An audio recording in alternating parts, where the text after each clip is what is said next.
Assalamualaikum warahmatullahi wabarakatuh. Jumpa lagi di channel Squad Smart.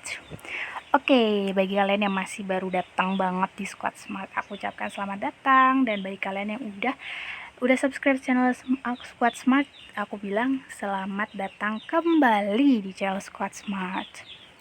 Oke, hari ini kita akan belajar tentang mata pelajaran ekonomi yang merupakan mata pelajaran peminatan IPS ya, teman-teman. Nah, bagi kalian yang belum subscribe channel Squad Smart, boleh banget nih untuk subscribe channel kita sekarang juga. Karena banyak banget materi SNMPTN dan SBMPTN Soshum yang bakalan kita kasih ke kalian. Dan ini materinya benar-benar premium banget ya. Jadi kalian bisa belajar di sini nih para kita. Oke, kali ini bersama mentor Kak Nisa yang bakal ngajarin kalian untuk belajar ekonomi ya, untuk peminatan Soshum atau peminatan IPS. Karena SNMPTN dan SBMPTN itu penting banget untuk kalian masuk ke perguruan tinggi. Apalagi sekarang perguruan tinggi yang paling diminati adalah perguruan tinggi negeri ya. Biar kalian juga kuliahnya bayarnya murah ya, terjangkau. Jadi tidak memberatkan orang tua kalian. Oke, hari ini kita akan belajar tentang konsep ilmu ekonomi bab 1 oleh Kak Nisa. Salam kenal semuanya di Squad Smart. Oke, langsung aja yuk ke pembahasan materinya. Nah, kalian pernah nggak sih dengar yang namanya ilmu ekonomi? Hah, ilmu ekonomi apaan sih, Kak? Nah, sebenarnya kita tuh secara tidak langsung ya, tiap hari kita melakukan kegiatan yang namanya kegiatan ekonomi. Kita melakukan tindakan ekonomi, kita melakukan prinsip ekonomi, kita melakukan motif ekonomi. Tapi kita kayak nggak sadar gitu loh guys, kenapa sih gitu. Sebenarnya tiap hari kita juga makan, tiap hari kita makan kan.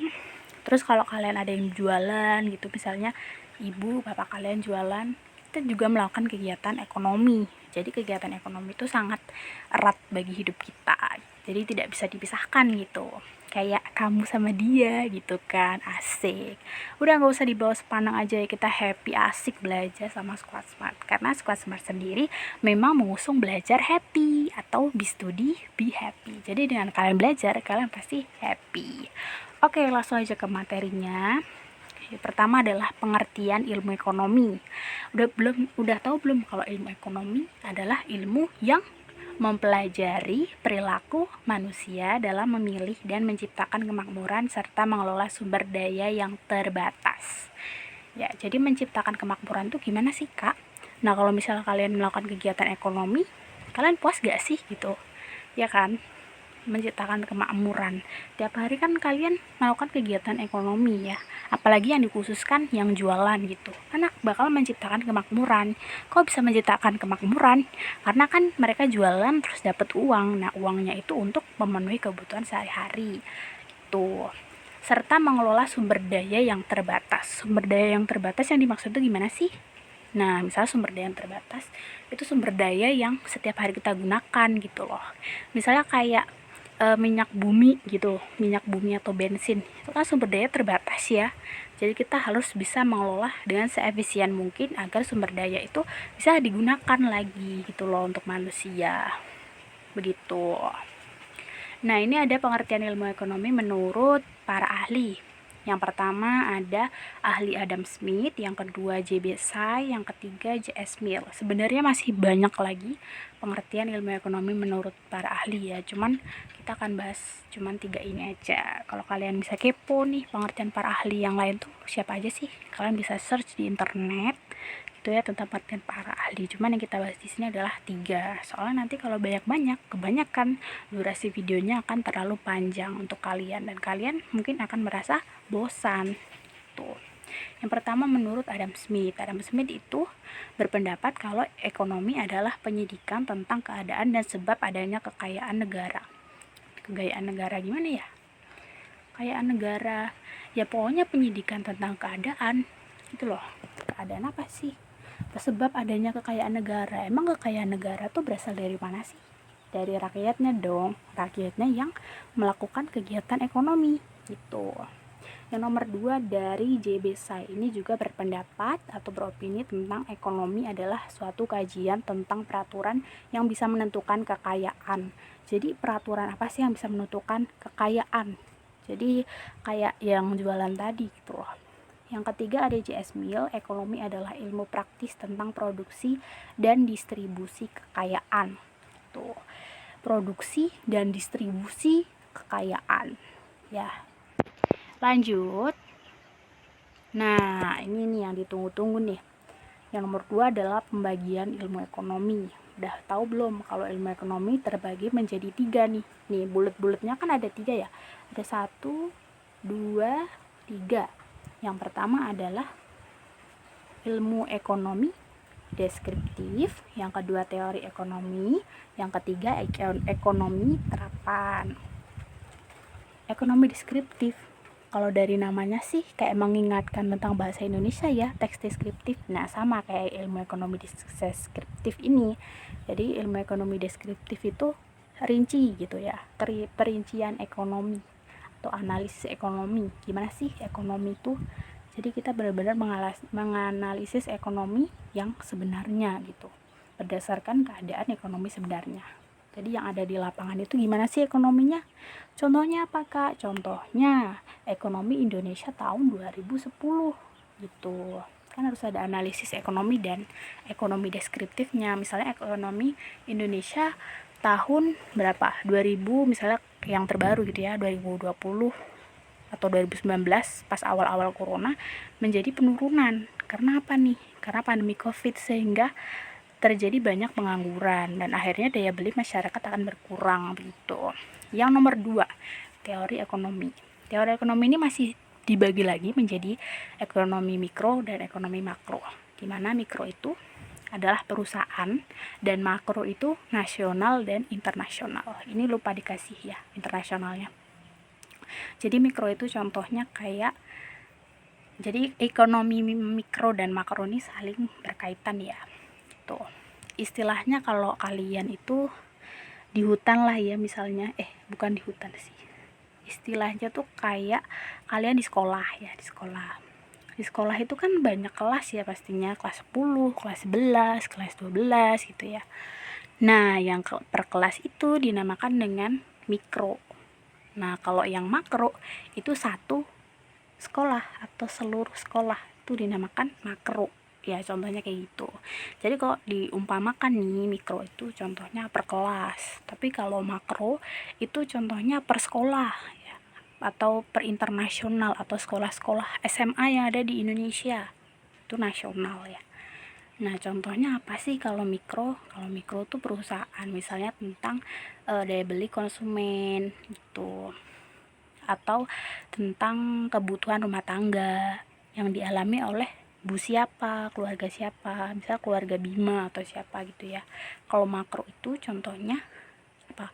Pengangguran dan lain-lain sebagainya. Kalau yang ketiga adalah ekonomi terapan, di mana ekonomi terapan ini ya menerapkan, dari namanya juga ekonomi terapan gitu, bisa diaplikasikan pada ekonomi perbankan, perusahaan, moneter. Tuh. Lanjut. Di sini adalah peran dan manfaat ilmu ekonomi. Perannya yaitu membantu menyelesaikan berbagai permasalahan yang terjadi pada masyarakat dan negara ataupun dunia. Ya, jelaslah ya, ilmu ekonomi kan permasalahan. Permasalahan apa? Permasalahan ekonomi. Manfaat ilmu ekonomi apa aja sih? Yang pertama, ilmu ekonomi membantu memahami wujud perilaku ekonomi dalam dunia nyata secara lebih baik. Yang kedua, ilmu ekonomi membuat seseorang lebih mahir dalam perekonomian. Yang ketiga, ilmu ekonomi memberikan pemahaman atas potensi dan keterbatasan kebijakan ilmu ekonomi. Lanjut. Inti masalah ekonomi.